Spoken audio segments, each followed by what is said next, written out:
everyone, I'm Rosa with West Coast Sweat, and today I want to talk to you about a really important posture. In fact, it's so important, we're going to break it into two parts. Head to knee with stretching, but just today we're going to talk about the head to knee portion.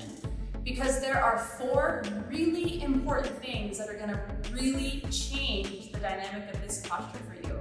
Number one, you want to work to get 10 fingers interlocked.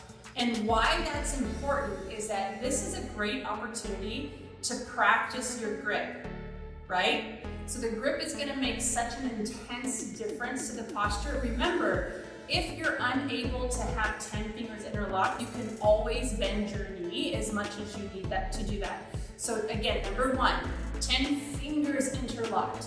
Step two, pull your toes hard. So once we have the hand underneath the foot, and I'm going to show you in just a moment, you're going to pull the toes really, really hard. So hard that you're going to then step three, flex your foot so that your heel comes off the floor. That's how hard you want to pull. And then step four, which is a huge, huge part of this, it's now forehead to knee. So again, your knee can be bent, but here's a really important thing that I think most of us forget about. Rather than just touching your forehead to the knee, right? Anyone can just do that. You really want to think about throat choked. So it's a compression that you're beginning here.